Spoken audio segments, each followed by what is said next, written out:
Before we get started, I just want to make a brief announcement about the state of the pod. We've been getting tons of amazing feedback from women, and it's become very clear to us that a lot of women are thirsty for this type of content. This is a niche in women's media that is desperately needed and has been neglected for a very long time. And we really want to be able to make more content. There's just one problem, and that's money. We would love to be able to quit our day jobs and work full-time on content creation, and the only thing holding us back is the fact that we got bills to pay, if I'm being totally honest. Long term, though, we would like to expand into other forms of media, such as video, TikTok, newsletters, ebooks, even like real physical books, and so on. And that's why we've set a new Patreon goal. As soon as we hit $10,000 monthly revenue, that will be enough for us to afford to quit our jobs and start working on growing FDS full time.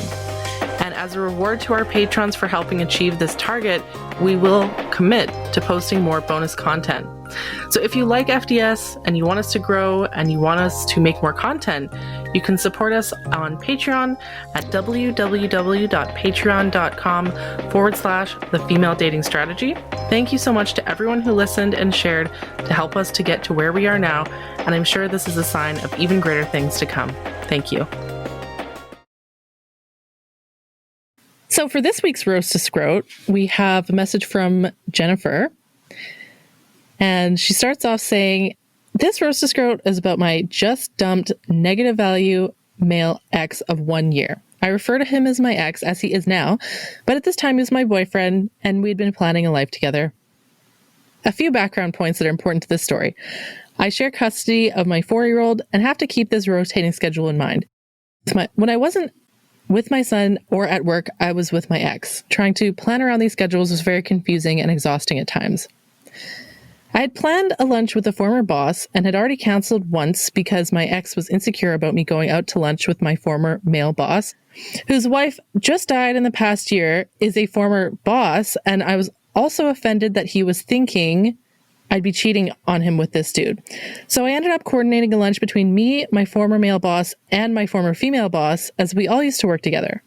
My ex was even making me think that the male boss was going to make a move on me, which was ridiculous.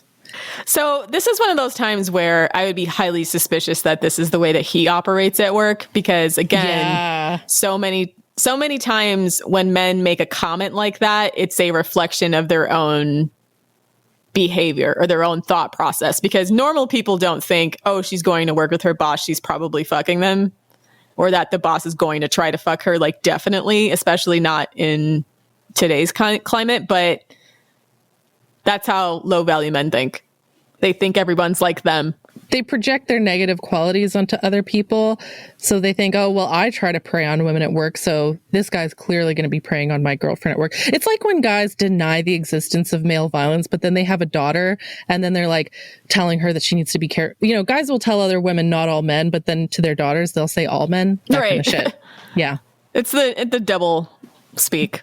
Yeah. Scrote double speak. Okay. Back to the story. After I solidified the plans, keeping in mind my own schedules to keep, what days I was free, what days I usually spend with my ex, etc., I realized that I had scheduled the lunch on my ex's birthday, which was a Sunday, usually my day to myself. I felt terrible, but I also knew that we'd be spending the entire weekend together. I usually go to his place after work on Friday and stay until Sunday morning, then go home and do my chores. Okay. We also had plans that Sunday night to celebrate his birthday. I figured he'd be okay with it, with me being out for a few hours of the day. Otherwise, I'd have to reschedule the lunch for another 2 weeks out. I told him about it in person, and I was feeling anxious because I thought he'd be upset, but he wasn't. Okay, that's weird. See, that's always a red flag. Yeah, you shouldn't feel anxious to talk to him about, your work schedule, essentially. Yeah. I've been in relationships like that where I knew that telling him certain things would make him fly off the handle, and those relationships were always emotionally abusive. So if you have that, ladies for listening in, if you have that anxiety about telling something to your boyfriend or husband, run. That's a red flag. That's a red flag. There's something wrong with him. You should be able to speak honestly with a person without having your fight or flight reflexes going off. Yeah. Anyways, so he said it was totally fine, and we had the rest of the weekend as well as our plans on Sunday night. I felt relieved that he wasn't upset at all.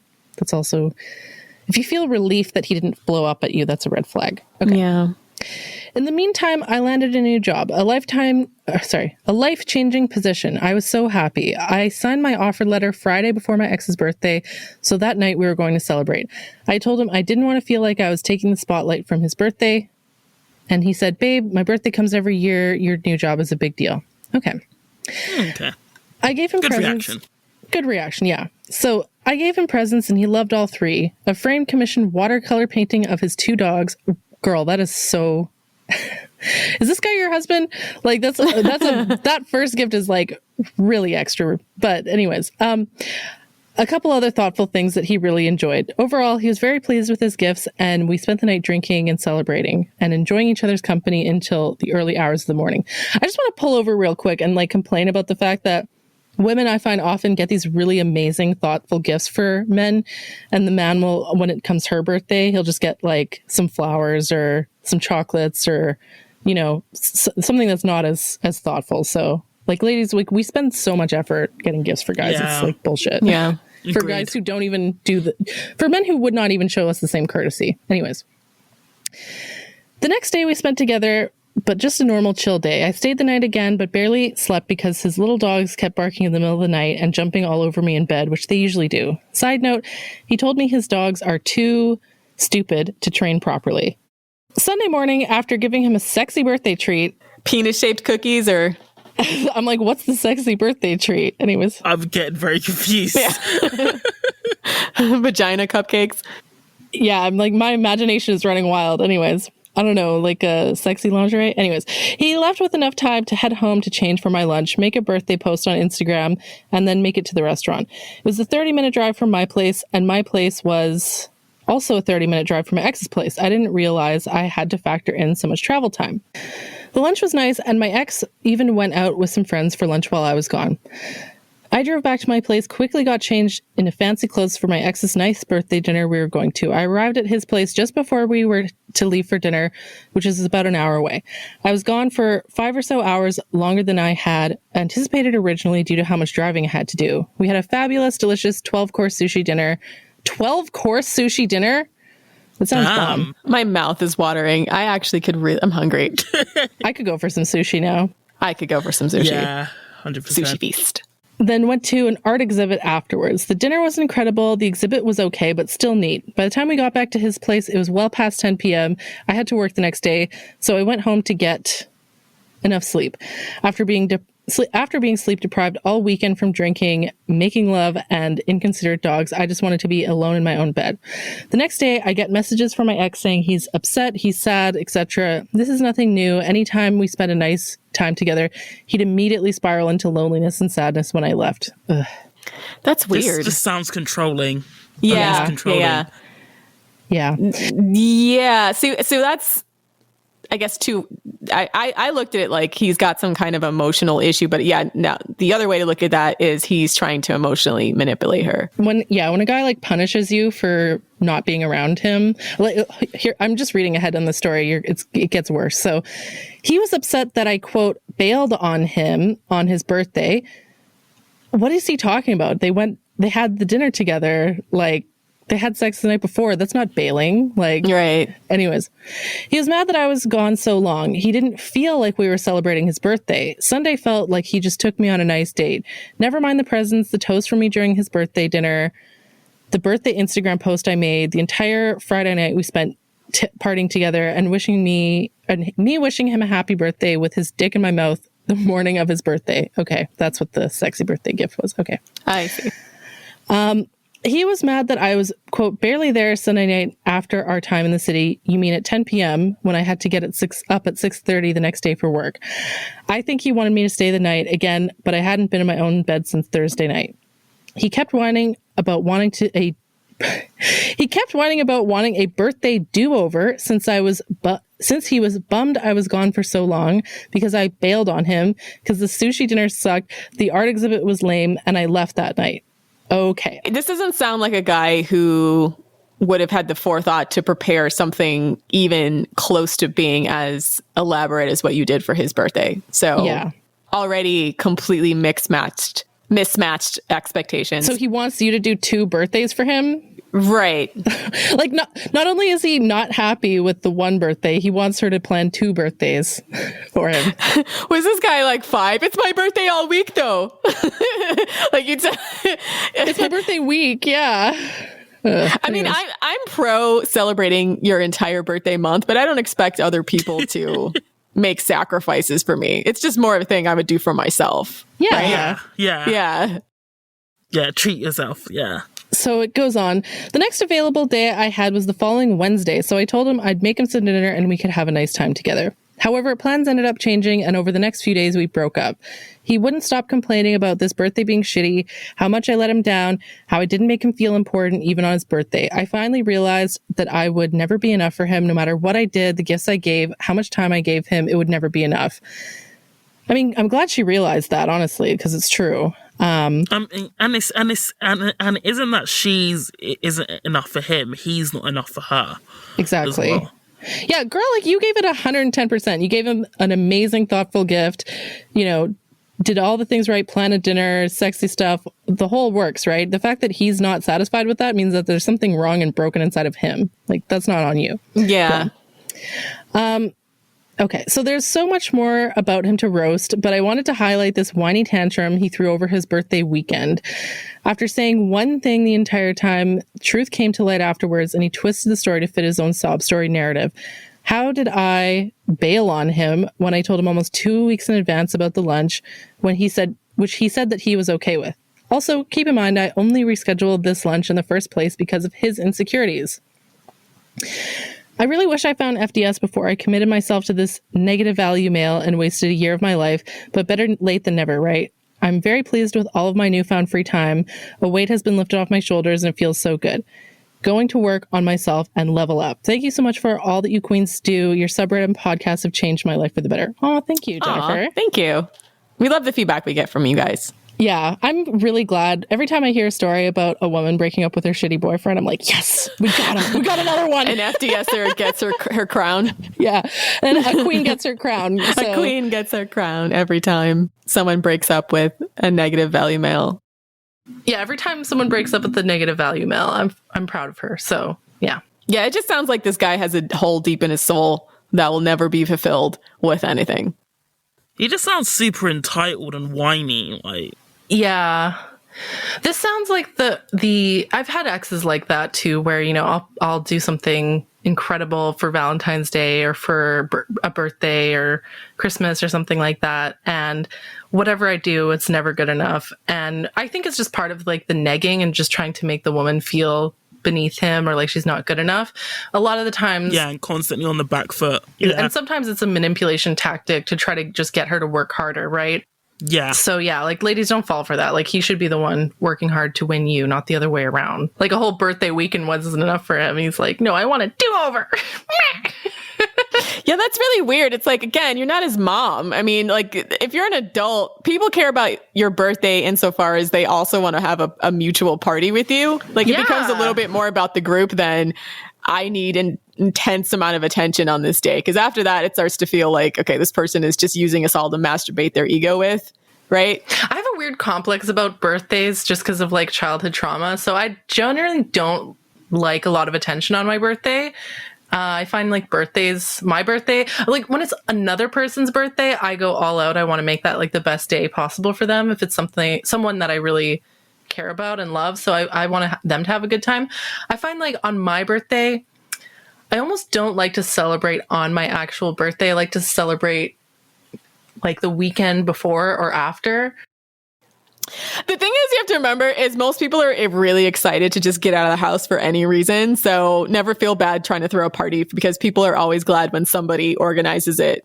Right. Yeah. Like, especially the older you get where there's just less reasons to be bothered with people. So your birthday is not an excuse to act like a narcissistic asshole, right? It is really a celebration for you and the people around you. It's kind of like the whole bridezilla thing.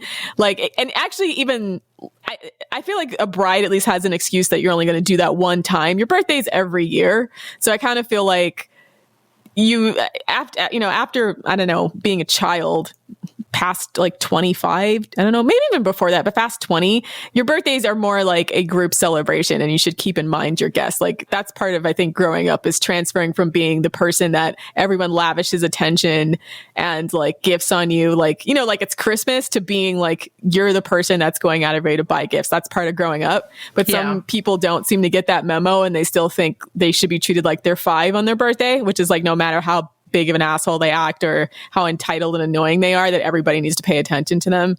But that's not how it works. Like, you need to transition from the childlike celebration to the adult version of that. So this guy just sounds like he's still in the everything on my birthday needs to be about me. And that is just really, really childish. Yeah. Childish. Yeah. I don't know. He just sounds like a little 5-year-old.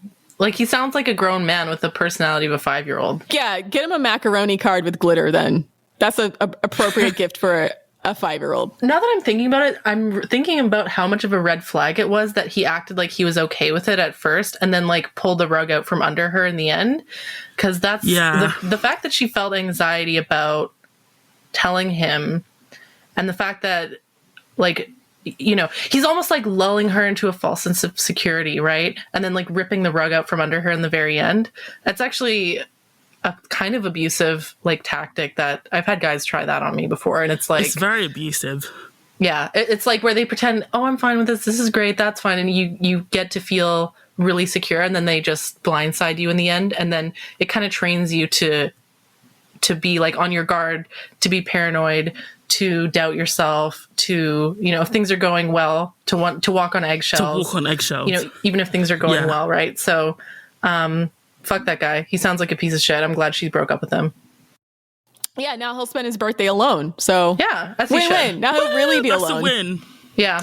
That's a win. Now he's got this watercolor painting of his 2 dogs that she bought for him, and he's probably going to think about her every single time he looks at that painting. And think about what he's lost. So hopefully he'll reflect and feel bad about himself for being a piece of shit. But he probably won't. He sounds like the kind of shitty narcissistic guy that will just go, oh, poor me, my girlfriend had a bad birthday for me and then like broke up with me a few days later. Wah, I'm the victim. Like, he probably isn't going to learn from that, let's be honest. All right, so that's our Roast to Scrote. If you'd like to submit your very own Roast to Scrote or listen to our bonus content, please check out our Patreon at patreon.com/The Female Dating Strategy. And let's start the show.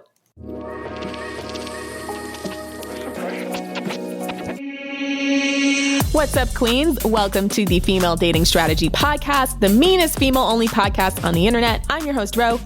And this is Savannah. And I'm Lilith.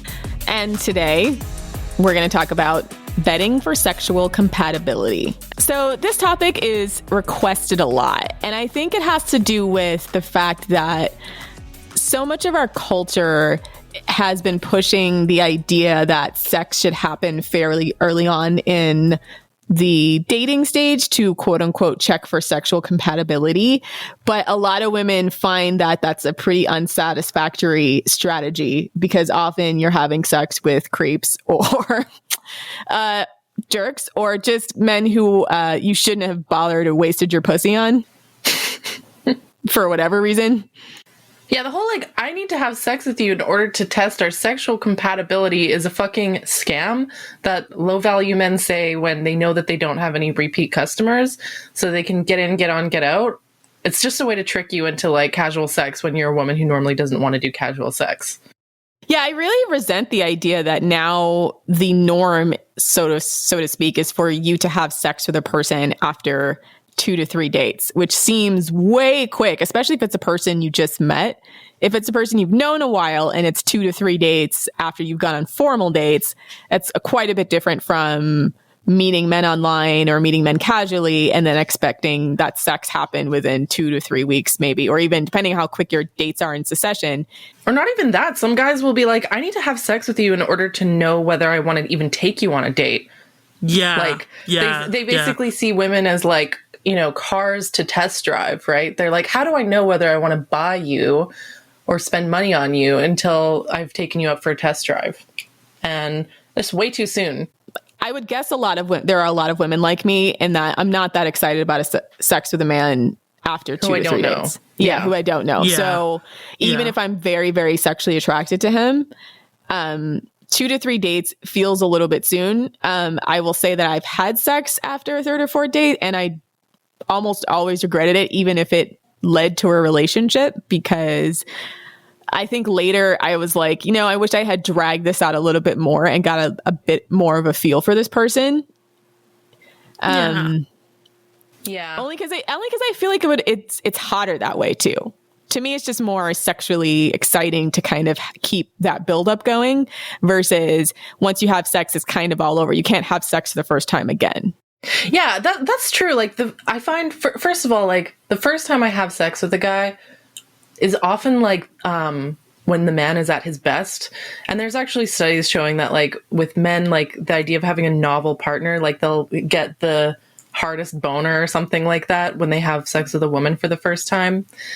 And they tend to be better at it when they're emotionally invested in you. Like they are better at they're actually better at sex when they give a shit about you as a person. Like they care about your pleasure. If the first time you have sex with them is before they've developed that emotional connection, they're not going to be as good. It could also be a premature expectation of an emotional connection, because there's been times where it's only been 3 or 4 dates, but then you're talking and you're texting all night and you think you're building all this rapport. And then you have this buildup for the time that you see them. But then you realize, I think I just realized in hindsight that like text and phone time is really not that much of a substitute from face-to-face time. Yeah. The other thing is, even if it leads to a relationship, I find that those kinds of men, it often results in like an unsatisfying relationship. Like I had 2 separate exes, and I stopped doing this after the second time. Fool me once, shame on you. Fool me twice. Where I had sex with a guy after the second date, and we went on to have a relationship. And both of these exes later on straight up like made fun of me, and were like, "Haha, you had sex with me on the first," or "Haha, you had sex with me on the second date," and like that led to them kind of devaluing me in the relationship later on. So even in cases where you go on to have a relationship with them, often they just seem to see you as less valuable and give less of a shit about you if you've had sex with them on the second date. So I just want to talk about the 3-month rule, which is something that is discussed quite a bit on the subreddit. And the 3-month rule basically says that you should wait at least 3 months before becoming like sexually intimate with a man. I just want to stress that the 3-month rule is not about, in quotation marks, withholding like sex from men, because it's not something that he's entitled to. I really, really hate the terminology when people are like, "Oh, you're withholding sex from him," as if it's a human right. Sex is not a human right. It's not. I mean, you can argue if it's a need or not, but he won't die if he doesn't have sex with you for the first few weeks. And it's something that I want to stress is that your comfort matters too. If you don't feel ready to have sex, then you are not, withholding anything from him. You are maintaining your boundaries. So yes. I just want to get that out of the way. Because yeah, I just really, really hate that terminology of, "Oh, you're withholding sex from him," because you don't owe him anything. I remember when I first found FDS, I thought the 3-month rule was crazy. Like that was the one thing that I was like, these bitches are crazy. Like when I first found FDS, I thought you guys were insane. but that's just because I'm so used to this like sex posy culture where, and hookup, casual sex culture where the idea of waiting 3 months to have sex sounds insane. Like the idea of a long courtship, it sounds so bizarre. But the more I thought about it, the more I realized that why it's necessary. And there's been studies there's been studies I've seen posted on the subreddit where it shows that a lot of people who are narcissistic or who have other kinds of personality disorders or who have general nefarious intentions, it takes about 3 months for them to start to show cracks in the facade, right? Yeah. And that just comes from recognizing consistency in their behavior that suddenly gets subverted. Suddenly they change their behavior. Or you just start to notice that some of the things that they're saying is obviously bullshit, right? Because if you don't know a person that well, you may take everything that they say at face value. But as you get to know them, you start to realize, I think this is not true, right? You just have that little niggling doubt present in your mind. I mean, like narcissists, sociopaths, and other liars, like people who lie pathologically, it takes about 3 months for them to forget the lies that they told you 3 months ago. So then they'll start saying other things that are like, wait, but I thought you said blah, blah, blah. And then, you know, that's when you're able to find the cracks. Yeah. And also, I think, I mean, for me, I've never quite understood this emphasis on sexual activity. If the sex is bomb, but you're not compatible or he's low value, it doesn't matter anyway. And the danger of having sex with somebody too soon is that, say the sex is really good because some low value men, it is possible that they're still very good in bed, but the relationship isn't great. Then does sexual compatibility really matter if you're not compatible in areas where it matters? So, for example, your values, your personality, your life goals and stuff like that.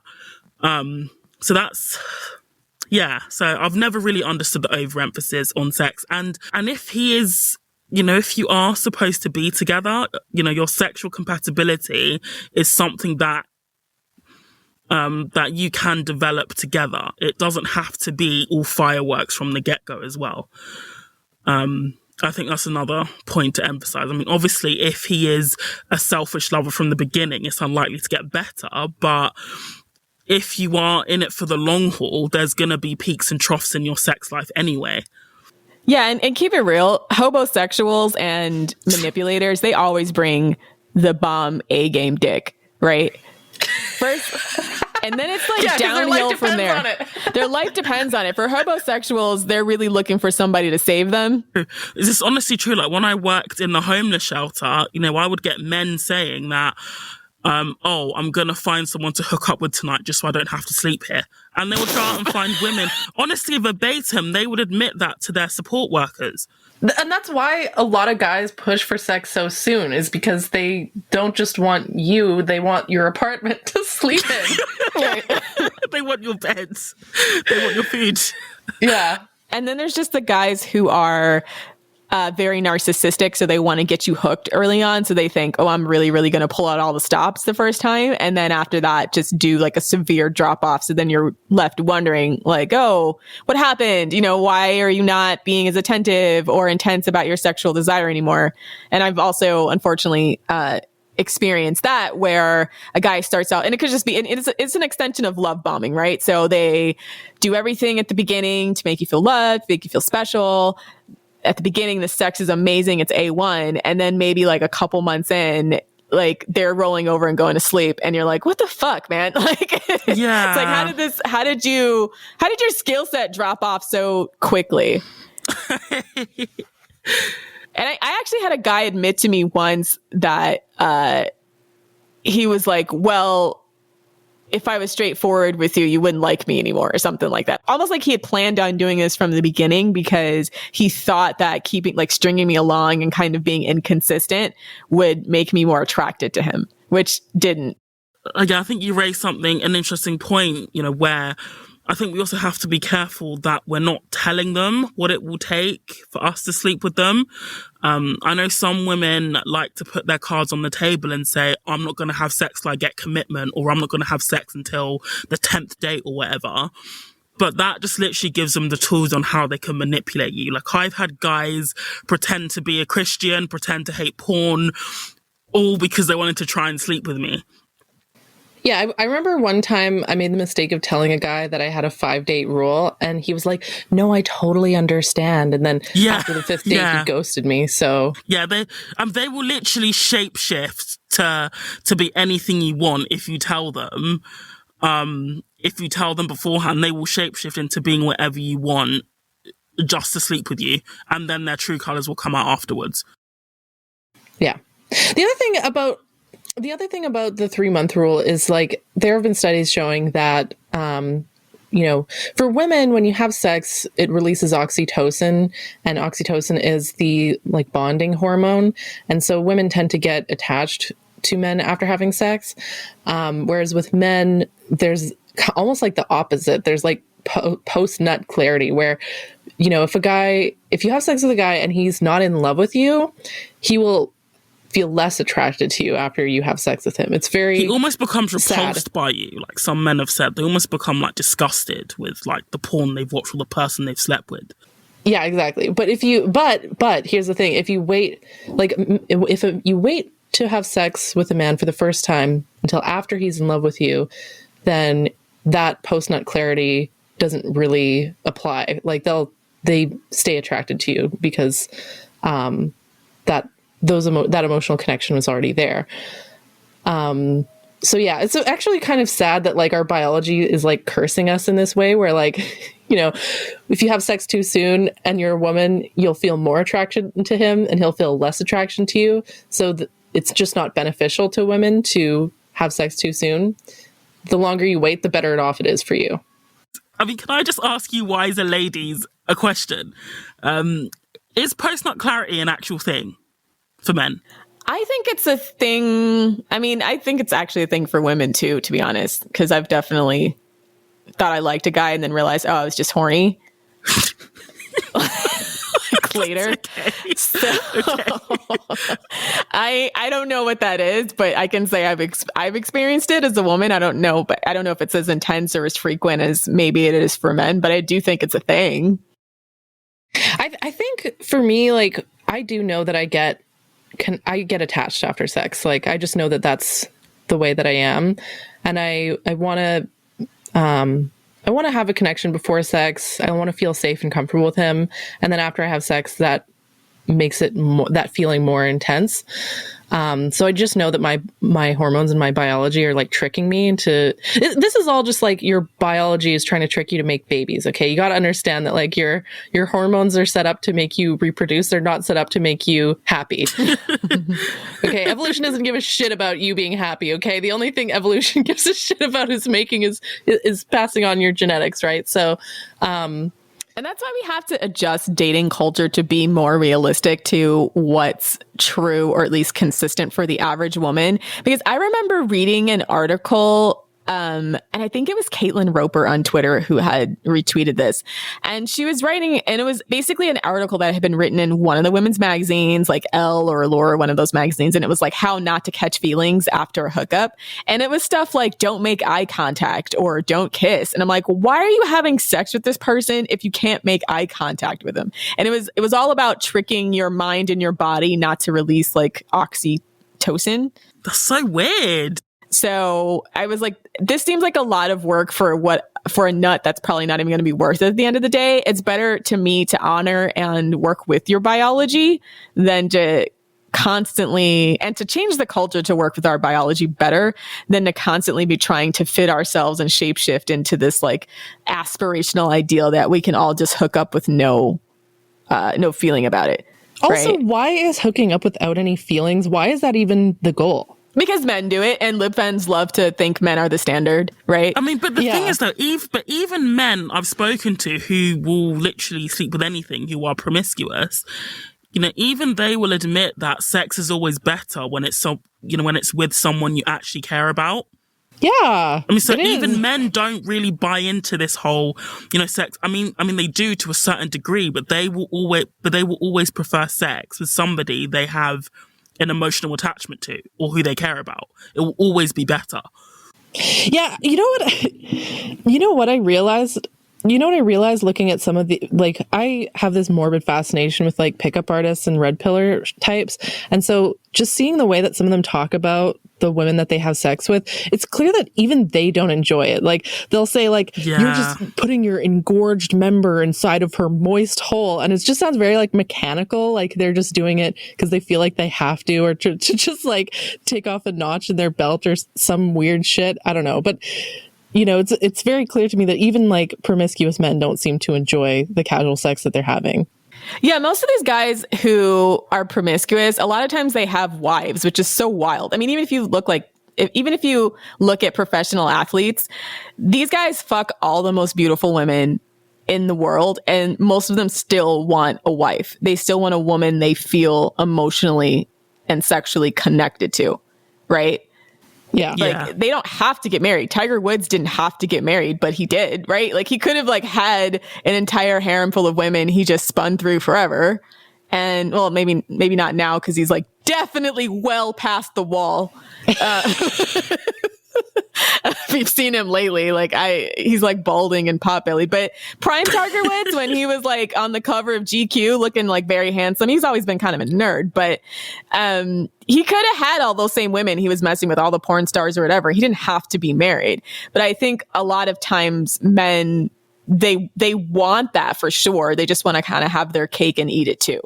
Yeah, I think Megan Thee Stallion had a line like, guys who cheat on their wives are just greedy.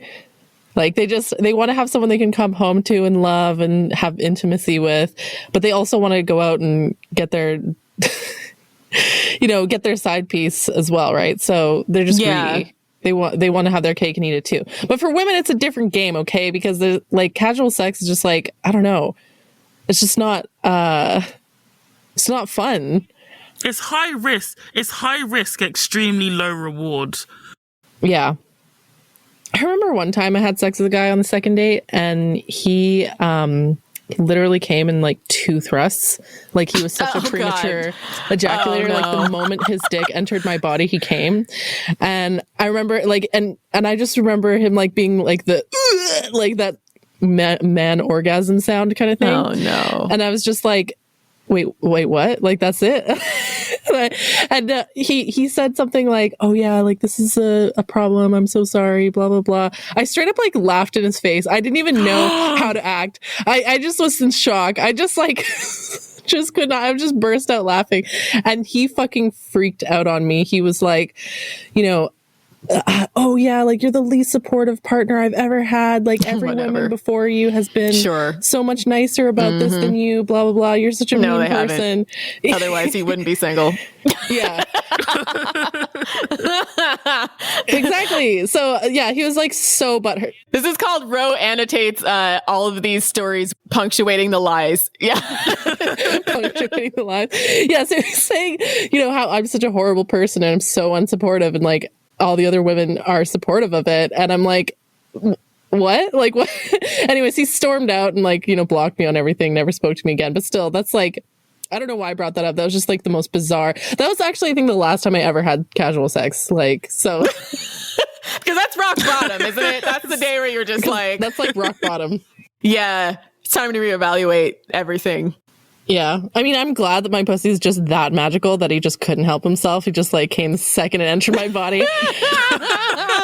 I literally have like divine pussy energy, but so I'm glad, part of me is like, yeah, hell yeah, I got like maximum efficiency going on down there, but still, I was just like, that was embarrassing. Anyways.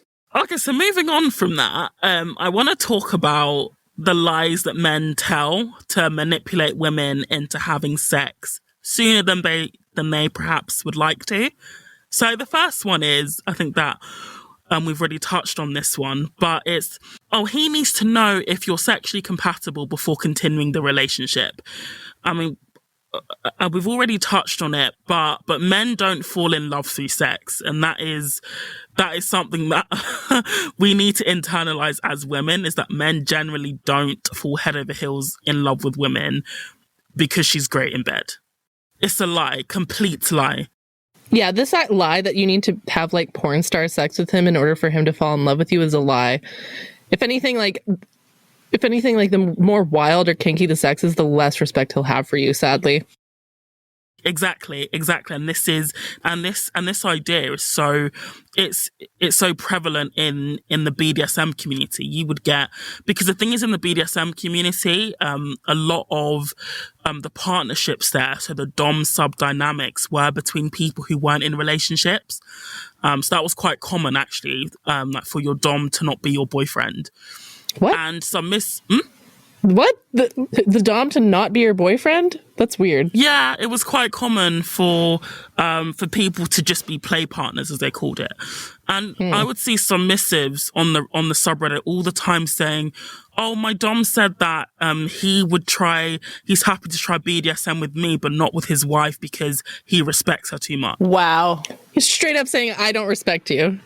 I'm outsourcing my depravity on someone I believe to be lower than me. Yeah, and I think even Armie Hammer said that as well. Like, he said that he can never do BDSM with his wife because he just respects her too much. So it's the classic Madonna whore complex. But yeah, it completely like proves what, for example, what's just been said, in that being a porn star for men does not make them respect you at all. At all. It does the opposite, makes them respect you less. I think authenticity is always the most important thing with women. Like, yeah, and it sort of puts women into a category in their minds of the women they can just use and abuse.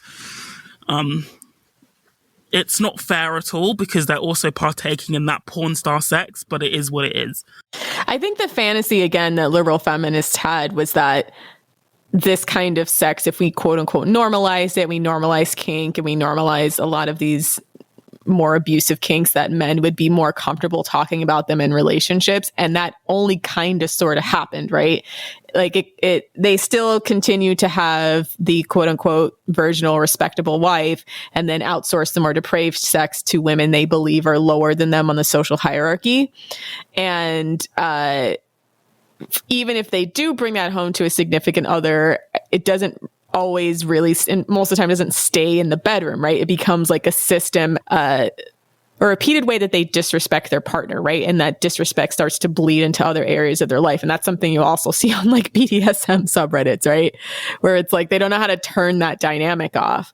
So it's really, really interesting, because I think there's the fairy tale, the goal, and then the real deal, which is that men who view women like this sexually often engage in this kind of extracurricular activities with women outside of their marriage, outside of their primary partner, or if they do engage with it, or if they do engage in it with their primary partner, a lot of times they start to disrespect them if they didn't disrespect them up front.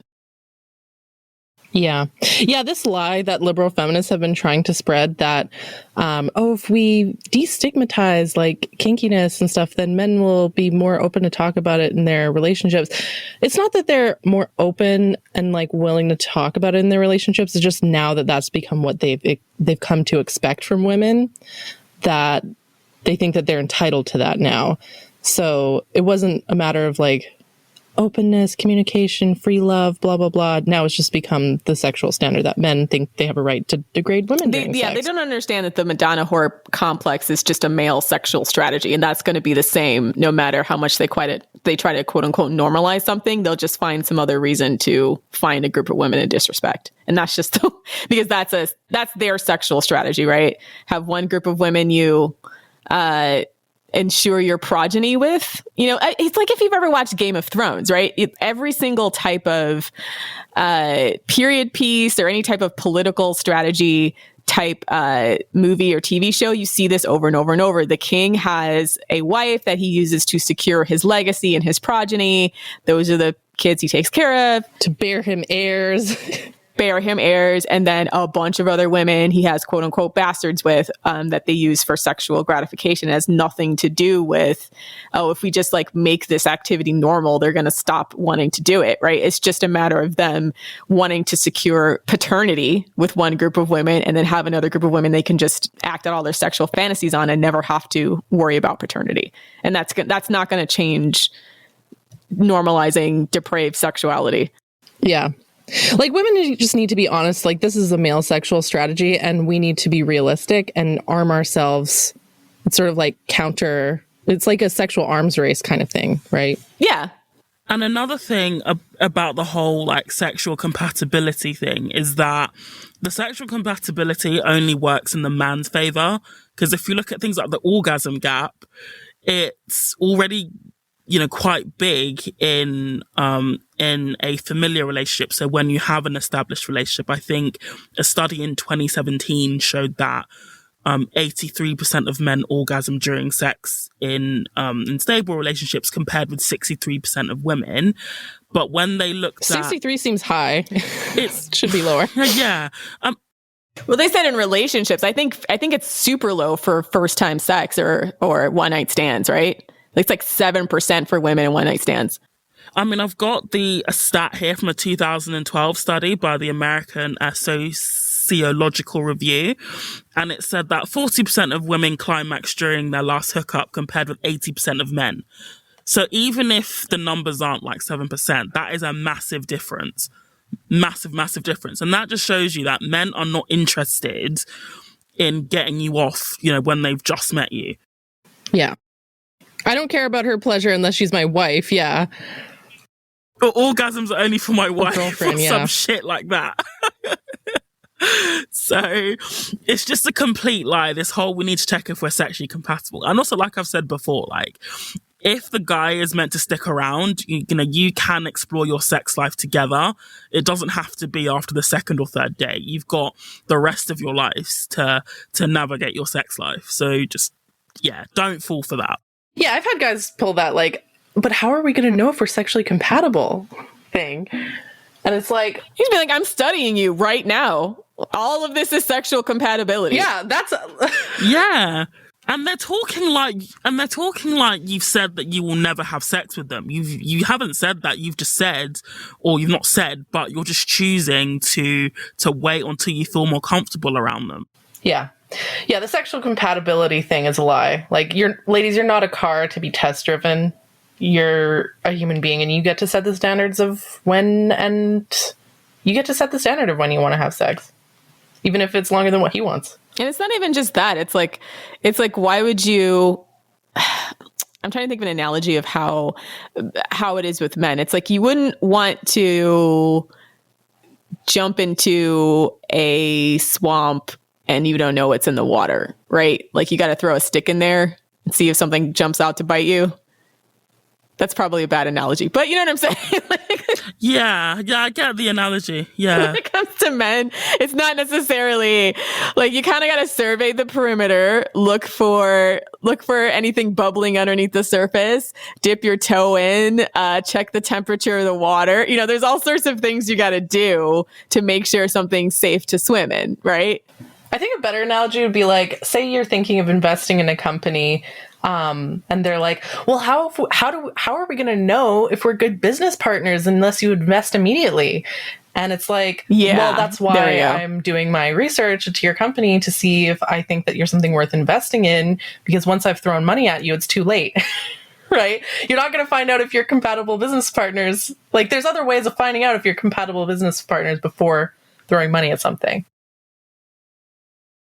Yeah. You need to see your due diligence. Yeah. So the second point is, and I've not actually heard of this before, but emotional support nudes. So I assume it's when a guy asks a woman for nudes to help his mood. Or like he'll have a sob story about how he had such a hard day at work, or he just got fired, or his grandma died, or something like that. He'll try to elicit your pity somehow, and then be like, babe, can you send a nude? Because it would just make me so much happier. It would like really cheer me up. But how will nudes make it better? It won't. First of all, he probably is lying about the whole sad shit that he's going through. He just knows. I'm so confused. No, it's because men know that women's emotions are very easily manipulated. And so that's the strategy that they use. They're like, oh, I'm just going to get her to feel bad for me, and then she's going to have a sense of obligation and do what I want, kind of thing. It'd be like, I had a bad day, but it would cheer me up. She's going to send me nudes. Seeing a picture of you naked. Upside down smiley face emoji. Yeah. Something like very, very cheeky. And also, it makes her feel like a monster if she says no, right? Like, oh, so you just want me to emotionally suffer then? Yeah, I've honestly never heard of that before. That is the wildest thing. I just can't imagine. If I'm feeling down, I just think, yeah, I really want to see like Chris Hemsworth naked. That will really cheer me up. I've just never thought that. Yeah, true. I mean, men are just like Coomer chimps, okay? So like, their brains are different than ours. Yeah, just an aside, like any man who asks you for nudes is low value by default. Because, yeah, I can't even get into that because it could be an episode in itself. But yeah, any man who does that is just low value. Men act like getting nudes are like collecting Pokemon, okay? Like, they brag about it with their friends and stuff. Like, oh, look. And here's the thing. They actually don't respect women who send them nudes. No. They're like, haha, look at all these pictures that I got from all these dumb, gullible bitches. Like, They don't respect you more for it. They just think you're a sucker. That's what's so frustrating about it, is because like when you do what they want, they have less regard for you. They have less respect for you, yeah. They're trying to present an option to you that seems like it's bringing you closer together, but instead it's just a way for them to manipulate you into doing something that's going to increase their own social clout. Yeah. That's 100% it, because for them it's like, look how like much of a baller I am or something. Like they think when they're talking to their male friends, it's something that makes them look cooler or smarter or better at manipulating or something. Like they really do take pride in manipulating women and you know, yeah, just like, look at all these gullible bitches I've managed to manipulate. They're proud of it. Yeah, so don't like sacrifice your social standing to increase another man's social standing. 100%. And you're not his personal porn star as well. I've seen, men say like, oh, if I stop watching porn, then if you send me videos or pictures or whatever, like, you're not a porn star. He's still watching porn. Yeah. Even if you're making nudes for him, he's still watching porn. It's just that now you're this porn star for him. It's like... And you're not his personal porn star. You don't have to sign up to that. So, yeah. And then the final one is if he says that his particular love language is physical touch. So this is a classic. This is a classic one that I've seen like bandied around because physical touch is often a euphemism for just sex, even though there are many, many ways to physically touch somebody that doesn't involve having sex with them. There can be, for example, you can cuddle, you can give massages, you can hold hands. But this particular one, and also I don't. Funny how the guys who say my love language is physical touch will like recoil if you try to hold their hand in public. But then if you turn around and say like, oh, my particular love language is receiving gifts, they'll call you a gold digger. Right. Or they'll say my love language is physical touch to get out of doing things in your quote unquote love language, even though that book's kind of bullshit and is responsible for a lot of terrible relationship issues. But yes. Meaning instead of saying my love language is a physical touch, meaning just saying I want a woman to touch me, they'll say my love language is physical touch, meaning this is how I express affection, and they'll mean that exclusively, that they're doing nothing else but trying to have sex with you and grab on your titties all day, right? Yeah. And they'll be like, see, my love language isn't gifts, and so that's why I can't get you a gift for your birthday, because it's just not my love language. Right, exactly. But physical touch is my love language, so that's why I'm gonna paw at you. Grabbing a handful of pussy. That's why I'm grabbing a handful of pussy right now. Yeah, that's how I show my love, is grabbing your pussy. Yeah, exactly. That's the reason why I don't really buy into the whole love language thing, because I fully believe that because for example, like, I'm not a very affectionate person. Like, I don't tell my family I love them. I don't give hugs very often, because that's just not really, I mean, I do love my family a lot. But it's just not something that I do. You're supposed to be like, Savannah, are you okay? Like, I just don't. I remember when my sister dropped me off, at the airport one time when I was going to New York, and then I was fully about to walk on the plane, and then she was like, oh, can I get a hug? I was like, oh yeah, you can have a hug. And then I just got on the plane. But anyway, it's not really my love language. However, if I was in a relationship with somebody who felt that words of affirmation or physical touch was important to them, I would make an effort to do that for them because it matters to them. I wouldn't just be like, yeah, sorry, it's not for me, but you can still give me my, you can still do my acts of service and give me my gifts because that's my love language, So it's not, I just feel like it's just used to manipulate women, and the physical touch one is just it's just a classic sign that a guy is just out for sex. Yeah. And I hate how low-value scrotes have ruined this concept, because I actually do love physical touch. Like, I love to, not just like sex, but like, I love to hug people, not even like romantically, but just like, I love to like, hug people in the flirting episode. One of my favorite ones is like just touching their arm or something like that. If I'm in a relationship, if say the guy's doing dishes or something, I'll just like come up behind him and like give him a hug. I'll just like, I call it being a koala. just like hang off of him or whatever. You know, I just love, you know, being physically close, being physically intimate and stuff. And I don't like how guys have changed. It's like they don't care about that type of intimacy unless they're getting their dick wet. And it's just kind of ruined that for me. It's like they've ruined the concept of physical touch for me. So I'm upset about that. But, you know, physical touch. Here's the thing with love languages. Like all 5 of them are important in a healthy relationship. Yes, like, exactly. I don't like how guys will be like, oh, this is my love language. It's the way that they manipulate women into taking 1/5 of what should be bare minimum. Like, if you're in a healthy relationship, you should be doing, you know, it's quality time, gifts, acts of service, physical touch, and what's the 4th one? I can't remember the 4th one, but you should be doing all 5, or 5th one. You should be doing all 5 with the person that you love. Self-flagellation? No, it's... No. Oh. Self-flagellation? No. It's, was it physical touch, acts of service, gifts. Blood sacrifice? Bro, what the fuck? No. I did not. You slipped the neck of a... That's my love language. Hold on. Words of affirmation. That's the other one. Words of affirmation, right? So, yeah, like you should be, you know, being physically intimate with your partner. You should be verbally affirming them, telling them how much you love them. You should be spending quality time together, buying each other gifts. I always forget like the 5th one, whatever it is. Yeah, these are all things you should be doing with your partner. It's not like you can just be like, oh, I only express the love through physical touch, and all of those other 4 things, like, I'm not going to do them with you because it's not my love language. Like, fuck that. That's some low value shit. Our love language is winning the Polycule Fight Club death match. If you win, did we say sexual Spartacus? Was that sexual Spartacus? Sexual Spartacus? Yeah, gladiator. Yeah, that's my love language. Just 2 guys beating the shit out of each other, and then I fuck the winner. And that's my kink. You can't kink shame me for it because it's my kink. Sexual Spartacus. I love the movie Gladiator, though, for real. That's hot. Anyways.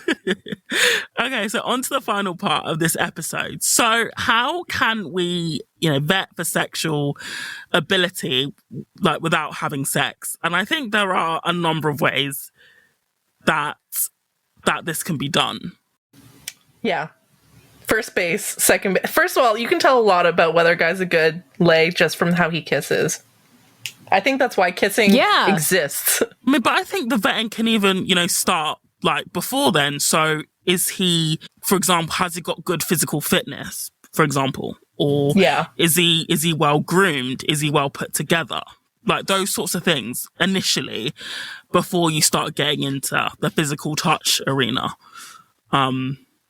Yeah, because if somebody isn't concerned about their appearance, chances are they're not going to be great in bed.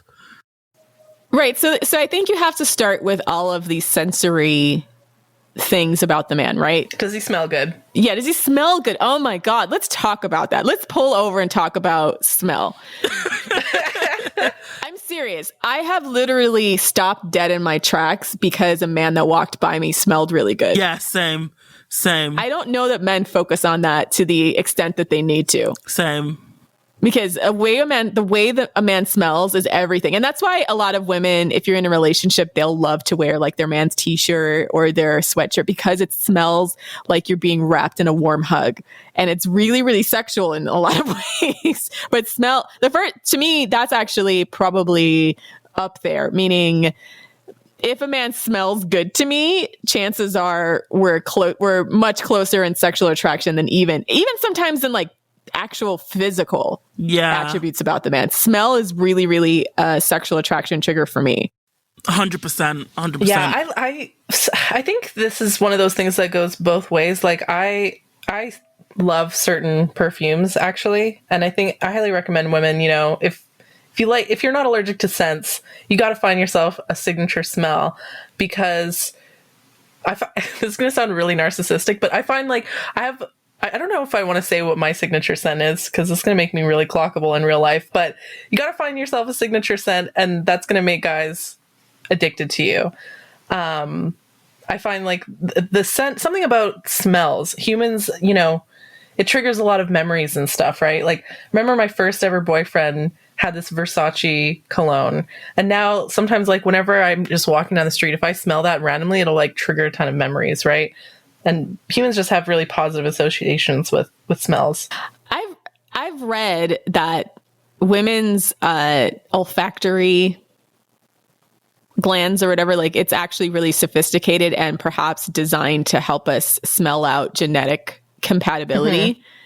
Which is the case with a lot of animals, because when you look at other mammals, they usually smell each other's pee or smell each other's butts or whatever. And so some of that might actually be us smelling someone who's like genetically compatible with us.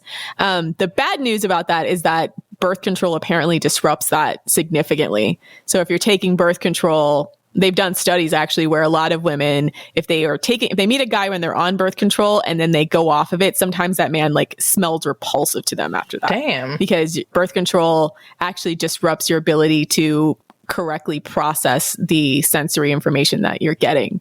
So that's something to think about too, is like if you're on birth control and you meet a guy, maybe, I don't know what the solution to that is, but like be aware that it could affect your sense of sexual compatibility with him, because you won't be able to smell him fully.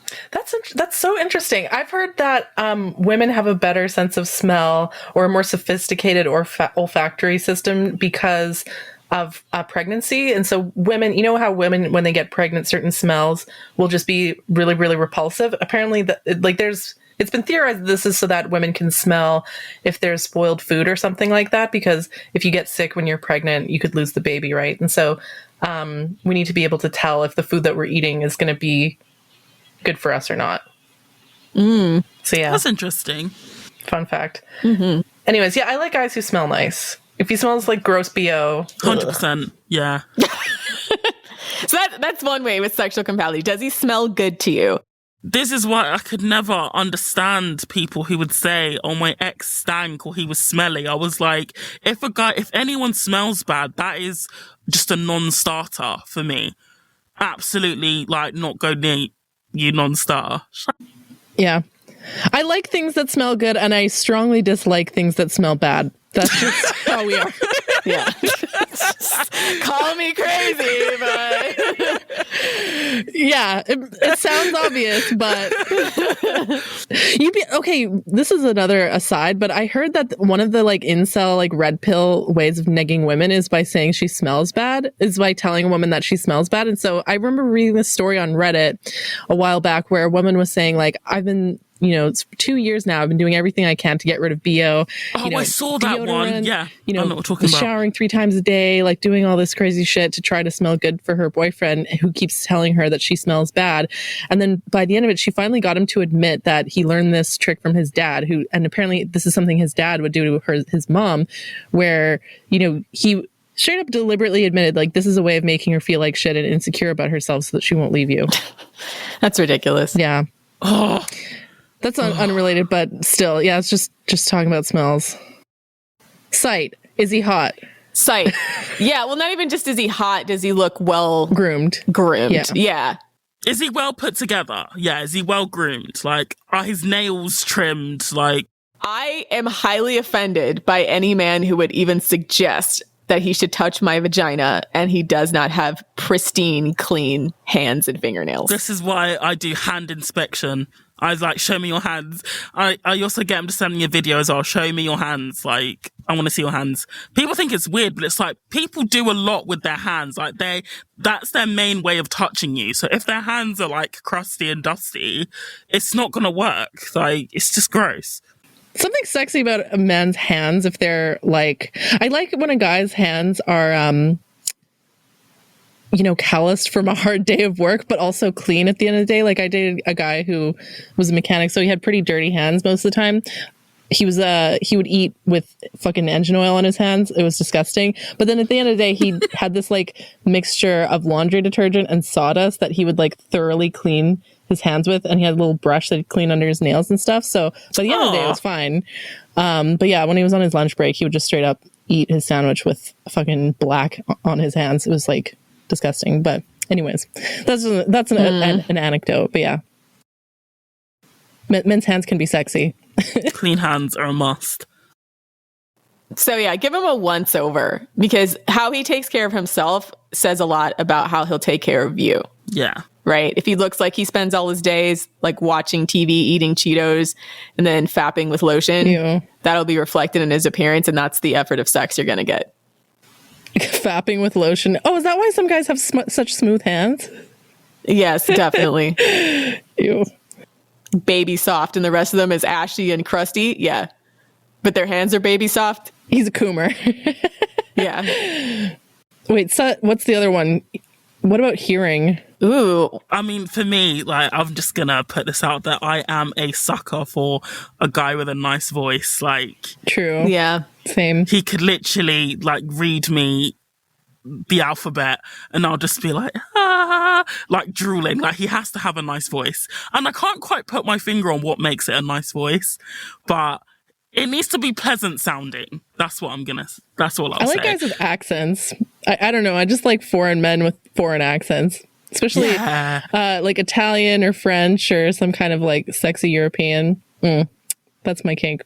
So I'm going to posit an underrated big dick energy reading strategy is a guy with a deep voice probably has large testicles, which means his penis is probably also big. Is that actually, is that a thing? Is that true? I thought so. I thought like because your testicles produce testosterone, and that makes your voice deeper. So yeah, now that I'm thinking about it, the guys with the highest pitch. this is Rose sexual a big dick energy test is generally like a guy with a deep voice probably has large testicles and he probably has the dick to match. I'm learning so much on this episode. I love it.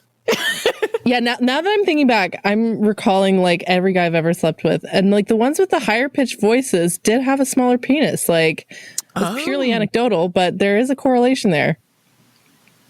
So yeah, I'm sure it's not 100%, but I will say that's been a winning strategy for me. Noted. Anyways, Yeah. now if there's any guys listening to this, they're gonna go into like do like vocal training to try to get something deeper. They want to have a nice sexy baritone or something. Does he have a gentle but firm touch? I don't like guys that just like paw at you and are too aggressive, but I also don't like guys who are too like, I don't know, flimsy and like weak, right? I like a firm but gentle touch. And this is kind of goes along with just the way that he moves in general, but how does it feel when you're touching him? Like, if you're making out with him, is he open to it? Does he have this like weird aggressive energy? This is more of an energy type thing, but I think when you touch him, the way he responds to your touch can tell you a lot of information as well. Because some guys literally, when you kiss them, they literally become like a dog, like trying to lick your whole face, and it's like, oh, get off. Yeah, that's definitely. Yeah, and that brings us to taste. The guy's bad breath next. Yeah. Figure out if he brushes his tongue by playing some tonsil hockey, right? Yeah, I would want to find out, like, I'm trying to think what's a good way to find out if a guy has a gross tongue before kissing him, because I don't want to kiss a guy with a gross tongue. Ask him if he can touch the tip of his chin with his tongue. Like, be like, can you touch your tongue to your chin? Let him lay it out. See what his tongue looks like. If it's like white and crusty looking, like, ooh, no. I've never tried that, but I just came up with that on the spot. But yeah, so I think that covers the senses. But I'd also think that his character traits can tell you a lot as well. So if he's a generous man outside the bedroom, he's more likely to be generous in the bedroom. I think women who say, for example, oh, my boyfriend's really selfish in bed, but he's a great partner, are being disingenuous, because if you were a great partner, you would care about your partner's sexual pleasure. It doesn't really compute that he's only selfish in the bedroom. He's almost definitely selfish in other areas as well. Yeah, I think the bar is like so low for men that women think he's a great partner if he doesn't like beat her or like emotionally abuse her. True. Oh, he's a great partner because he doesn't like call me fat and ugly, and he doesn't, abuse me like other men or whatever. So if he's just doing the bare minimum, they think he's a great partner, and that's not enough to actually be a good partner. Yeah. Yeah. So if he's a generous person and if he's also thoughtful and caring towards you, then that also gives an indication as to whether he will be a good sexual partner as well, in my opinion. Very true. Yeah, I mean, men who are generous in real life, they tend to be more generous lovers. I find like the worst men I've ever slept with were guys who are just very tight-fisted and cheap. And we get a lot of flack for like liking it when a guy pays for dates and stuff. But it's not just about the actual transfer of money. It's about seeing if he's a generous person. And guys who are cheap tend to be cheap in other ways, like with their attention and with their love and with their, sexual prowess. They're always looking for shortcuts. They're always looking for deals. They're always looking out for self first. Yeah. And that's just going to be a lifelong battle with them. Yeah, they call it a sexual marketplace, but then they're the kind of guy to like haggle at the booth over like 20 cents or something like that. So like that kind of guy has small dick energy. Small dick. I was just about to say that. Small dick energy to the max. Yeah. Side note, I've actually gotten really good at clocking small dick energy. Like you can just kind of tell, like, the first example that comes to mind is like, so BBC did a documentary on like men's rights activists, and there's this guy, Reggie Yates, and he's the presenter. Oh, I love Reggie Yates. Yeah, I think that I really liked Reggie in this documentary. I thought he was very thoughtful and very balanced. But he did this one. He went and interviewed Roosh V, who's like one of those like pickup artist types. And I've read Roosh's writing before. I'd never seen him like speak or in a video or heard his voice before. And within 10 seconds, I was like, this guy has a tiny dick, because you can just tell in his behavior, in his body language. He does this. It's funny when you see the conversation between him and Reggie, because Reggie's almost like a foil to him in a way, where Reggie just seems very like comfortable in his masculinity. He exudes like big dick energy. And then you get to see Roosh, who's like the opposite of that, he does this thing that like scrotes do, where they kind of shrug their shoulders and like retract their head into their neck like a turtle. It's a very like, it's hard to describe, but if you see the interview with him, you'll see what I mean, where it's almost like they're kind of retreating into themselves. And yeah, that's like small dick energy. So you can kind of tell once you get a sense of it. Anyways, that was just my anecdote. Just want to get that roast in there. I just really wanted to roast Roosh at some point, because he's a piece of shit. Anyways. This needs to be reiterated, but if a man watches porn, run fast and far. He will be a shitty sexual partner. Yeah. Yeah. Almost across the board. And it's really interesting because, I mean, the Gail Dines episode goes into this in more detail. Definitely check that one out if you haven't already. But the number of men who think that them watching porn has no impact on their sexual performance is just shocking. It absolutely does. And you don't even have to ask a man if he watches porn before you know. If he uses, for example, pornified language, such as, for example, fucking, or, for example, smashing women, or just any sort of degrading language to refer to sex as something that is done to women. BBC or... Yeah, so if he uses any porn terminology, he watches porn.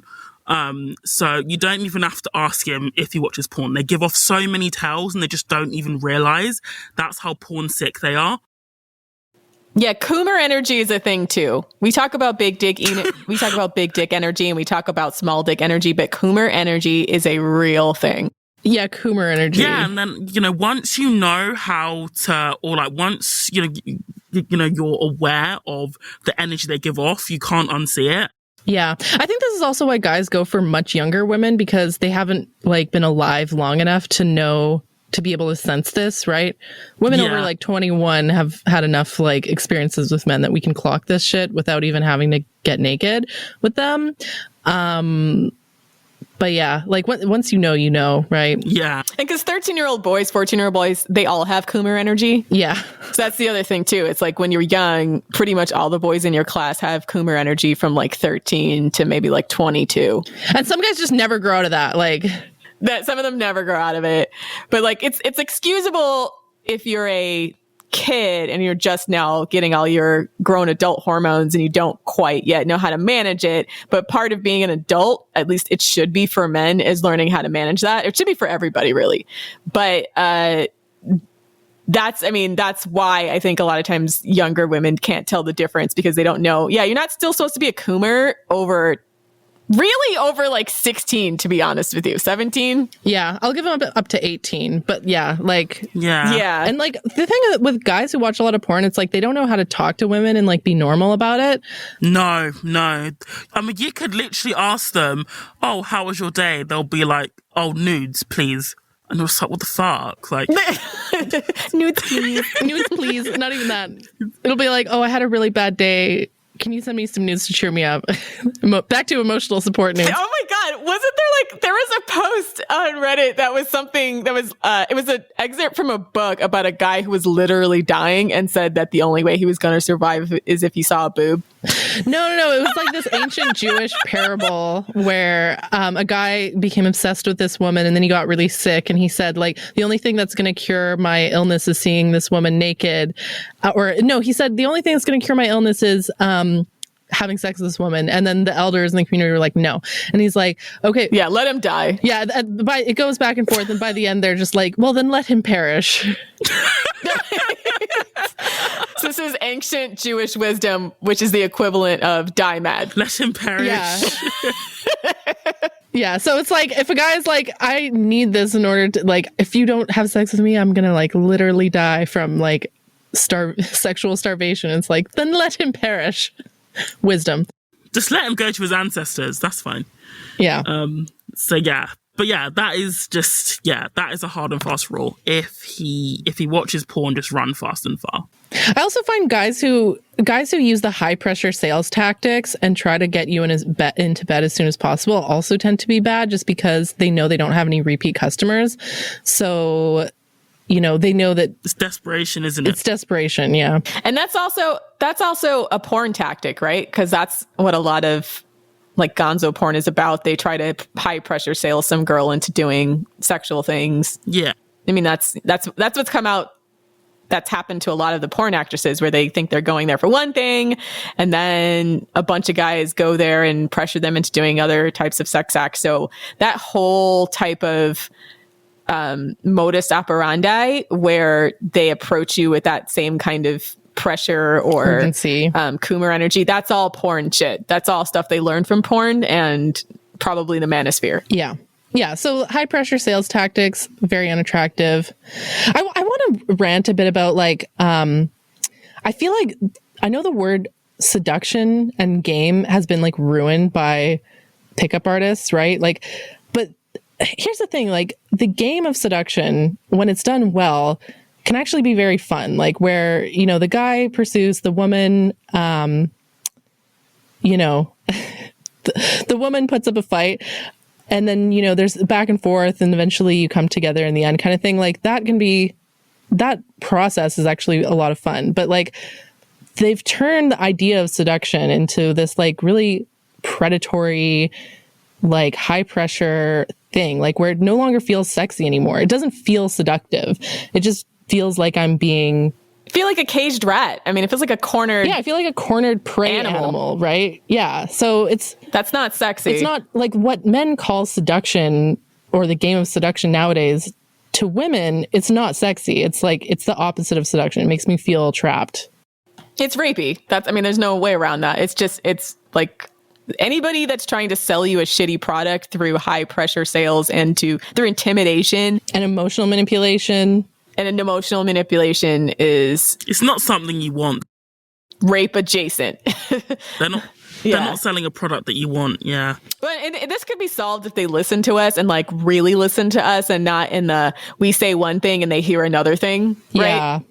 Yeah. So when we're like, oh, we like when men make the first move, they'll be like, these bitches like to get raped. And then that becomes like an entire manosphere post, because they're extra stupid and don't listen for context and just take whatever we say to extremes. Yeah, I mean, like, the man chases, the woman runs. It's like, I don't know. there's a way of doing it in a way that's like fun and playful. Like you see like dogs at the dog park, you know, one dog will be like, chase me. And like they have a good time, like running around in circles, like one is chasing the other. And it's just like fun, right? It's not like the guy, it's not like the dog that's doing the chasing is going to like rip your fucking throat out. It's going to rip the, the one who's being chased. It's not like they're going to like rip their throat out the moment they catch them, right? It's like, it's fun, it's playful. It's not creepy or predatory, right? Like it, you know, it doesn't have these days. I don't know. The game of seduction just doesn't have that playful energy to it anymore. It's because it's being taught by stupid men to even stupider men, right? Yeah. So they don't know what they're doing. And it removes the woman's pleasure from the equation and just turns it into men just pursuing, you know, what they want at the expense of women. So it's a very, very one-sided. They're trying to score like in a video game or in athletics, right? And that's the entire problem with the way that men approach sex and all these game and dating strategies, is because, for men anyways, is because so much of their world is based on competitive play between men that they try to translate that over into seduction to women, not understanding that that's it's not a competition, right? And it's like the point isn't to win at the expense of the other person. Yeah, like I find it so tragic, actually, that, you know, in our culture, when a man and a woman have sex, something that should be a collaborative, mutual act, when a man and a woman have sex, the man wins and the woman loses. Right? Yeah, and it shouldn't be that way. It shouldn't be that way. Like it should be, and that's the purpose of the 3-month waiting period. It's like if you get to that point where you like each other enough to spend 3 months with each other, by the time you do have sex, it's like both people are winning, right? I feel like when you have sex with a guy too soon, yeah, like it has this energy of like, he's won, he's conquered you, he's defeated you, and then you're just like some defeated boss in a video game or something that he's overcome. And I just find that tragic, honestly, because like ultimately both men and women, like, I mean, I don't know about men, but you know, women, we want to love men. Make it so fucking hard for us to love them, but we want to love them. And men, I don't know what's going on with them, but I think men in their weird way, they want to love women too, but they just go about it in all the wrong ways. So I actually think that's a good place to wrap up. If you have any of your own tips on how to vet for sexual compatibility without having sex, please drop them in the comments. We would love to read them. But that's a wrap for this episode. All right, that's our show. Please check out our Twitter at femdatstrat, as well as our website, thefemaledatingstrategy.com, as well as our Patreon, patreon.com/thefemaledatingstrategy, where we have a lot of cool bonus content. Thanks for listening, queens, and for all you dirty scrotes out there. I can smell you from here. Bitch. Time Ed. See you next week.